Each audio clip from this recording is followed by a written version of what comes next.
You can see. So this is a little American alligator. It's not a crocodile. Okay, here we go. Here's a couple more. In fact, one of them just flew.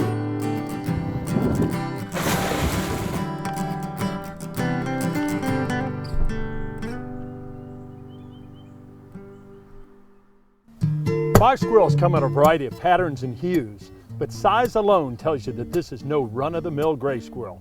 Kate Amsbacher is a wildlife biologist who studies fox squirrels right here in the Lowcountry, and she's agreed to let us tag along. Kate, thanks so much for joining us. Thanks for coming out. So these are really charismatic little animals for sure, but why do you study them? Well, they're a species of conservation concern at this point. They're not federally listed or protected in any way yet, but their populations are declining throughout their range. So it's a species that we want to get ahead on and make sure we're keeping them around for years to come. You know, I've heard these guys called monkey squirrels and cat squirrels and all kinds of things, but this is a native species, right? Right. So Kate, tell us a little bit about the studies you're doing here. Okay, well, my study is a cooperative project between Marshall University, where I'm studying in the biology department, Nemours Wildlife Foundation, and Parris Island in the Marine Corps. The main part of my study is a translocation. So I am catching squirrels here on Nemours Plantation and a few other plantations here in the Lowcountry, and actually moving them to Parris Island to establish a population. So there aren't squirrels there, but it's good habitat. They have gray squirrels there, but they don't have fox squirrels there, but there is suitable habitat for the fox squirrels. And so there'd be enough to eat? Yes, yep. So Kate, tell us a little bit about the natural history of this squirrel. They normally live, we think, about 8 to 10 years in the wild. They have typically 1 litter a year, about 2.5 pups on average. So they live a pretty long time for being such a small rodent, and they don't really have that many babies compared to what we see in some of the other squirrels and mice and rabbits and things like that. So they have a pretty long life history there, and that is part of the reason why it's such an issue when we start losing them. It's hard to get them back because they don't reproduce and bounce back very quickly. They like areas like this pine so savanna. This is great habitat. Yes, This is what I think of when I think of fox squirrels. Right, for sure. Exactly. They are specialists in this type of habitat. They like these nice open areas, not too many trees.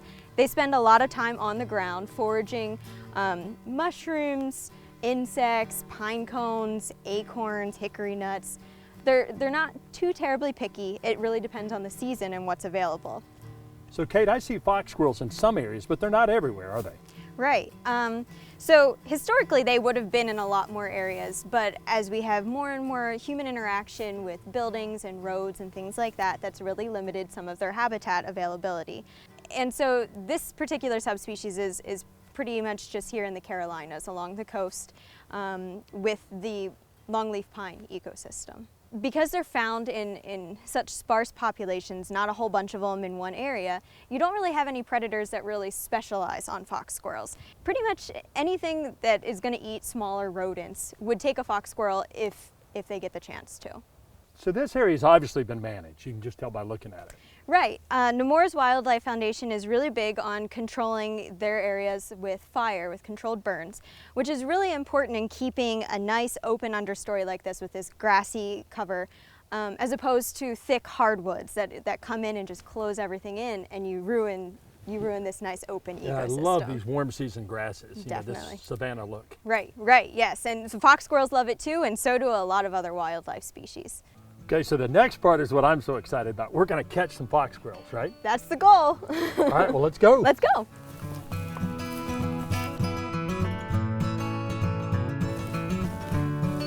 And doesn't look like there's anything in it. Yeah, the door's open here, so we can go ahead and take this lid off and we can look at how the trap actually works on the Okay, inside. cool. I noticed the delicious pecans in there. Yeah, so we use the pecans because they're pretty specific to squirrels. That helps keep us away from all the coons and opossums and everything else that might decide to try to get in here. If we catch a squirrel, the squirrel would come in over here through the door and come back in here, smell the pecans, want these back here in the back, and step on this treadle that we have here. That trips the door. We've got a little bit of an opening back here with this wire so that they can still, you know, get some fresh air and everything. It doesn't get too hot in here. But this really helps keep them from being too afraid from predators and causing extra stress when they're here in these traps. All right, well, let's put this one back together and then we'll go check another one. Okay. think we've got one Yeah, in I here. think you're right. Oh, it's a good Oh, spot yeah. for right next to this live oak tree. Yeah. All right, let me go get my stuff and we'll get him out. Okay. Got everything we need. I see the here. gloves, so those are important, right? Yeah, definitely very important. These guys have some nice jaw power. You don't want to get bit. All right, so I'm gonna open up the door here. Okay, so now let's pick this up and tilt it out and see if we can't get him to run out of here. Can you see in the back of there? Yep, he's facing me. Can you blow on him? Okay, We got him, I think. we've got him. Oh, good. So he's inside the... Yep. All right. Hi, little guy. Yes, definitely a male. Pretty old too. And can you still hang on to? I can. Okay. Make sure that it's closed the whole way, and we'll let him go in there. Okay. He's in there, and we're gonna throw this towel over him just so to he keep won't the get scared. stress down. Yeah. All right. Okay. Well, let's take this guy up to the lab, and we'll get him some anesthesia and get a collar on him. Okay, great. Hi, Al. Thanks for doing this. How y'all today? Got a candidate here? We sure do. Hey, Al, good to see you again. Good to see you, man. Good to see you. We're gonna get a weight on him. Okay.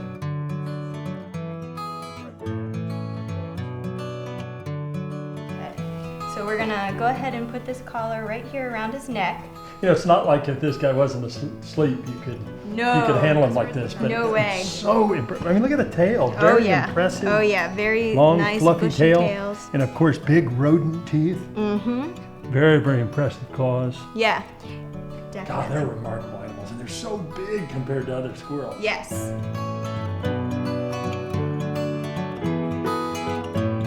So here we are at Paris Island. This is where I release all of the squirrels to their new translocated home.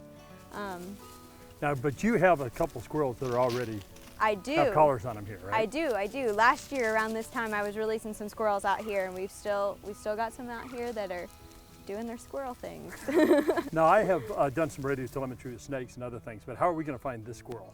Okay, so the collars that we put on the squirrels, like we just put on that one we caught, they emit a particular radio frequency, sort of like a station on your radio that you would dial into to listen to music. And this receiver here that I have, I can tune into the specific radio signal that squirrel is giving off. And I have a whole list of all of the signals. Squirrel channels, Yes, basically. squirrel channels.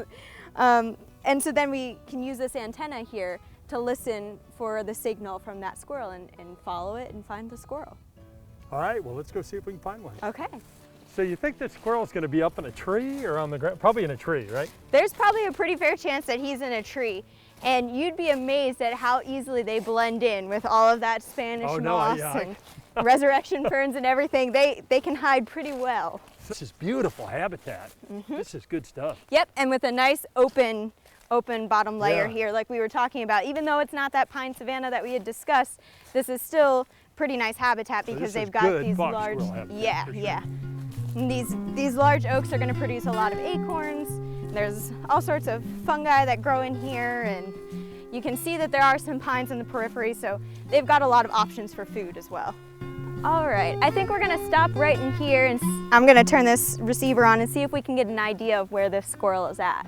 I can hear the faintest little beat through that static. Yeah, so through the static you hear a little bit of a beep, and that beep is the signal that the squirrel's collar is giving off. There we go. But Strong. But I believe he's in one of these 3 trees. Oh, look at this. I think we found what he's after in these trees up here. There's not much left of that. No, not much at all. And they love pine nuts, don't they? Yep. They'll sit up in the tree and they'll just use their teeth to gnaw off a cone, and they'll sit in the tree and just rip it apart and just let all of the pine cone pieces fall to the ground. Looks like you had a feast here. Yeah.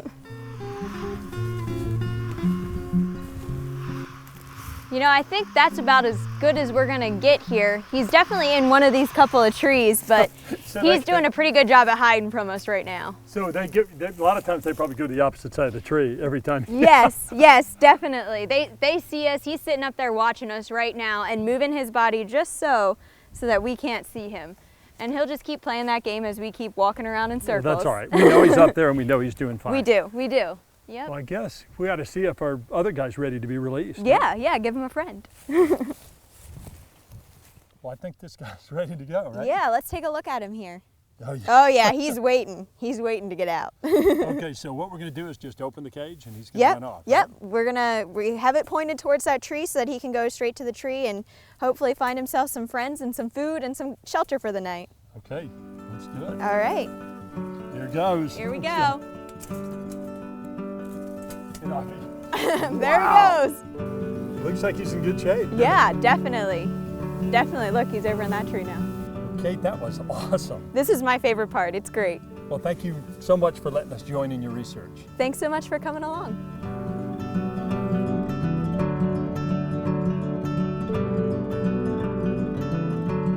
This is Bo Bauer, and he's a wildlife biologist at Nemours Wildlife Foundation.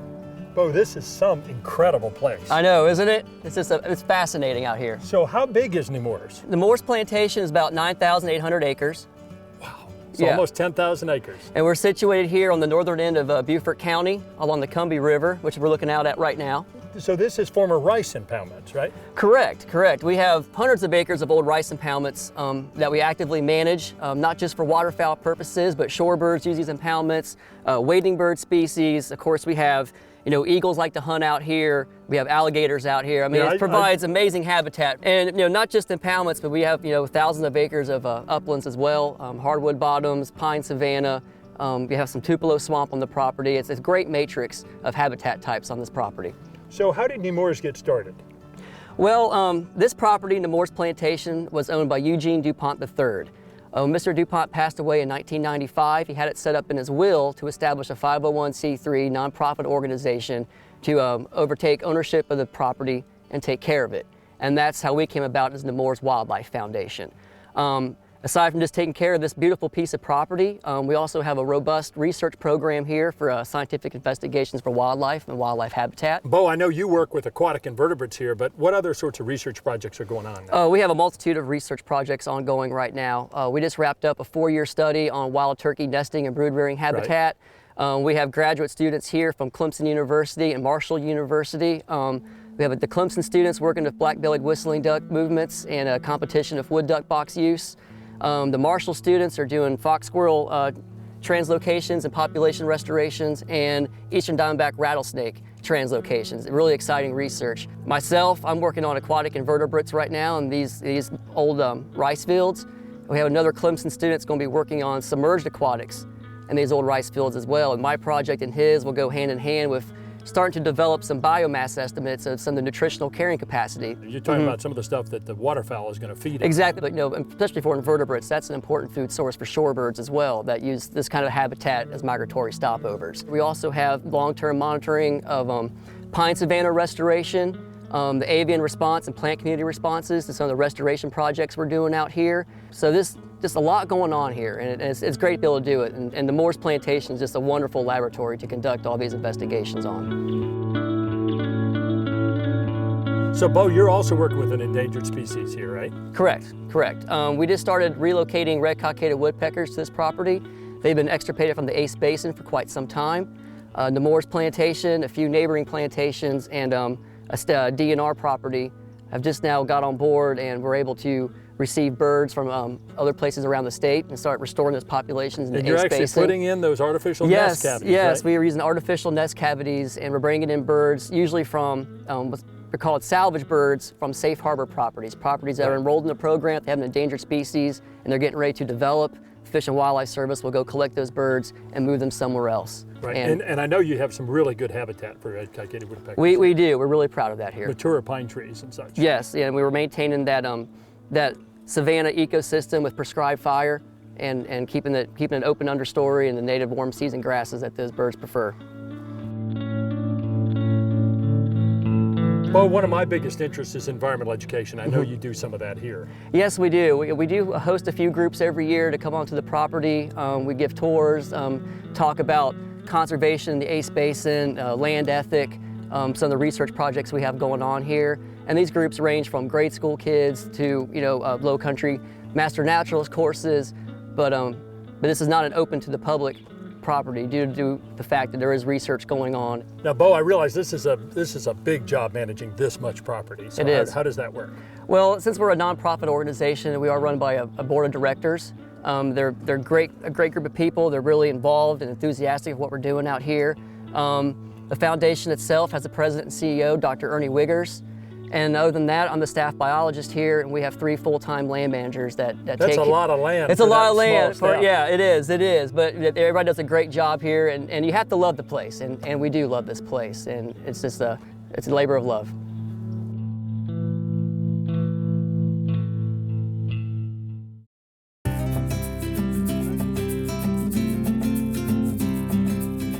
Today we're after one of the most beautiful turtle species in the Lowcountry, and we're going to join herpetologist Dirk Stevenson and Houston Chandler to assist them with their research. Guys, good to see you. Hey, Tony. So what's the plan for today? Obviously we're in the habitat. How are we going to do this? So today we're going to look for spotted turtles. This is a site where we've been monitoring spotted turtles for 3 years now. This is the 4th year of our study. Today we're going to go ahead and check some turtle traps, and hopefully we'll catch some turtles. All right, well, I'll follow you guys.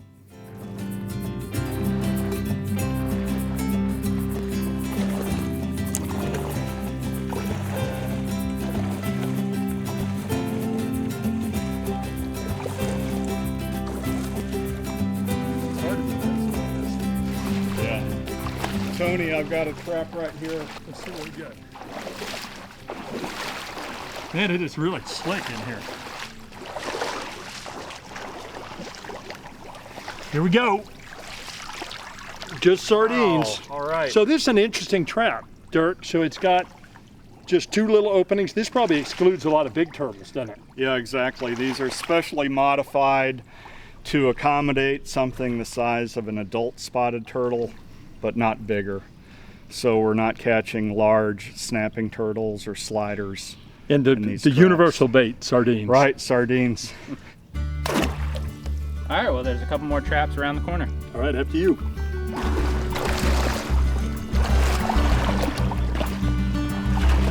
Dirk, looks like some beavers have moved in here. Check it out. Tony, there's another trap right here that you can check. Well, this is a beaver dam, isn't it? Looks like have some ditches here, and this is great habitat. Oh, there we go. Look at that. Hey. So this is what we're after, spotted turtle, huh? All right. Yeah, they're gorgeous. Like a boy. So it's a male, right? Scooped Yep. out plastron. Right. What do you think, Dirk? Good looking. Beautiful. That's an adult male. You know, they really are gorgeous, aren't they? Oh, this turtle has an interesting history. Houston can tell you more. So do you know this turtle? Yeah, we know this Well, turtle. so what's his name, yeah. or what's his mark? This is Igor. isn't Yeah, it? his name is Igor. So because you actually name your turtle, so it's Well, not like BKX, it's right. Igor or. No. See how he's hunched? So he's got. Oh yeah, he's got Yeah. kind of an interesting. Conspicuously hunchbacked and kind of deformed, but he's a very healthy turtle. Yeah. We've known him for 4 years. And this is one of the ones that we radio tracked last year. So Oh, we cool. spent a lot of So how time did you with him. attach the transmitter on this? So we attached transmitters and temperature loggers, and Mm-hmm. we just used waterproof epoxy right on the back, and They so just glued it right on the back of the shell. glued it huh? right on the back of the carapace, and the antenna trail behind, so that it's not likely to get stuck. And then we put the temperature logger on the other side. Yeah. Look at the little leeches. Got leeches. He's got tiny leeches on him. We probably have leeches on us too. I imagine little leeches. Hey, so let's talk about the just spotted turtles in general. So what are some of the perils that these guys face? Well, these are, this is the second smallest turtle in the whole eastern United States. Of our 50 turtle species, only the bog turtle is smaller. And these guys have really taken a pounding and decline due to development, loss of habitat. They get hit crossing roads. They've also been over-collected Right. in parts of their range to the profound detriment of some populations. And this is primarily for the pet trade, right? Right. The reality is we don't need to be Yeah. collecting them and selling them as pets, that's for sure. Yeah. In terms of the spots, You can see why they're very, popular. very bright, beautiful turtle in your hand, but if you put this guy down in the water with tannins and dappled sunlight, it blends in beautifully, right? Yeah, they're very hard to see when they're in the water, and they're very good at kind of burrowing down right on top of the leaf litter where you can't see them.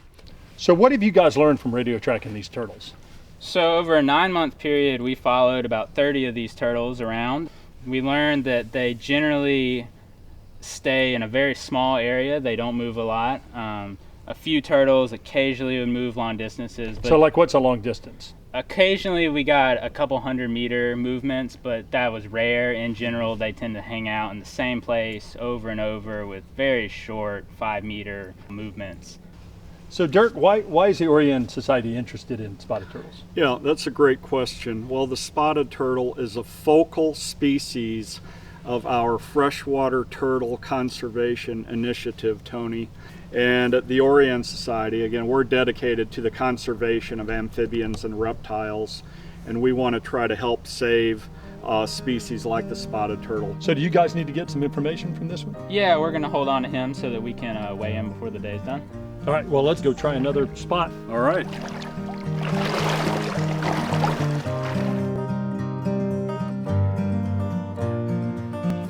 Tony, we've got another trap we haven't checked yet right here. All right, let's get this one. Yeah. So we still want to wade one up. You can't we pass can. up a trap. Right, right. We set this yesterday and used Houston's special recipe, Sardines, sardines right? and oil. Yeah, sure enough. All right, wow, 2 of them. Hey, that'll work. All right, let's get these out. Yeah. This is a male that we've captured before. Oh, look at the spots, Tony. Yeah, look how big they are. So I mean, this is a... So when these guys hatch out, does the orientation of the spots change as they grow? Yeah, when they hatch, they have one yellow polka dot per scoot, and over time they develop spread more out. spots. That's a beaut right there. And this is a big spotted turtle. So they're both males, right? Yep. Yep, both scooped out plastic. When did these guys mate? They aggregate right now.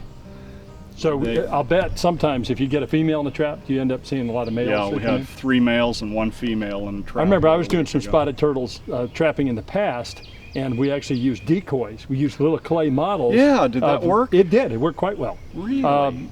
You know, we also used bait, so it was kind of hard to tell. They were coming to the bait, but the clay decoys seemed to work for sure.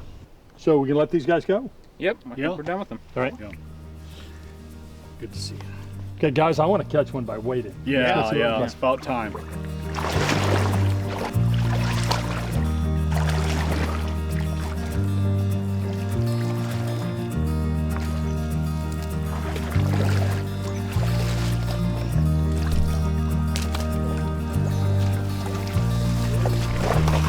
Boy, this is a beautiful one.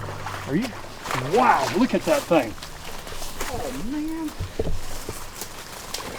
That is a gorgeous, another male. Very Just cool. God, they really are pretty cryptic, aren't they? So this is one of those species that could go undetected really easily, couldn't it? Definitely. They have very seasonal activity. They're more active right now in the spring, and then they don't move very much. They don't come out during the summer. They don't come out during the winter. So they're very hard to find, and you have to be there at the right time to find them. So these guys are eating invertebrates? They're omnivorous. They eat fruit sometimes, but they're primarily carnivorous. Houston. Yeah, when we were radio tracking, we actually got them eating gambusia on several occasions. So mosquito fish. Yeah, mosquito fish. They'd be sitting in the leaf litter, and they kind of be poking their head around, and then they come out holding the mosquito fish. And I've seen a lot of crayfish, you know, scuttling away yeah, as we there's wait tons for the of stitch. crayfish in here. There's lots of invertebrates, tadpoles. There's tons of food for them to eat. Okay, so you want to let this guy go? Yeah, we'll let him go and see if we can go find a female. Excellent.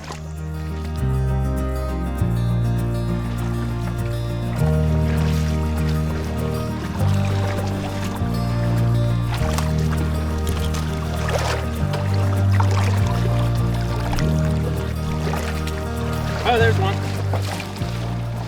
Hey! Is it a male or a female? This is a female. Oh yeah, look how flat the plastron So her is. plastron is very flat. She's a little chunkier and weightier than the males. So what's the typical clutch size in these guys? 1 to 3. Spotted wow. turtles do not lay many eggs. And just one clutch per year? Sometimes 2, but often just 1. Yeah, so Boy, that's not a lot of no, reproductive output, is it? no, That's, it's not. But they so- live a long time. she can be on the landscape for many, many decades. And as old as us, Tony. And the hatchlings, what, are about this big around or something? Yeah, like a $50. So probably the mortality happens when they're little. Right, to the eggs and the youngins. Yeah. Yeah. Well, guys, this has been absolutely amazing. This has been wonderful. Thank you, Tony. I mean, I Thanks for love coming. spotted turtles, and they're really charismatic little guys. And I so appreciate the research you guys are doing with the Oriental Society to protect spotted turtles and other species that Oh, live thank you. in the Southeast. We love them.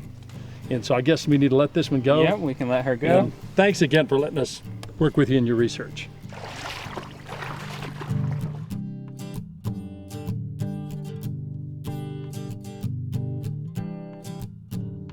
We are so lucky to live in a part of the world with so many different types of living things. And it's really good that we have conservationists to take care of them. Thanks for joining us on Coastal Kingdom.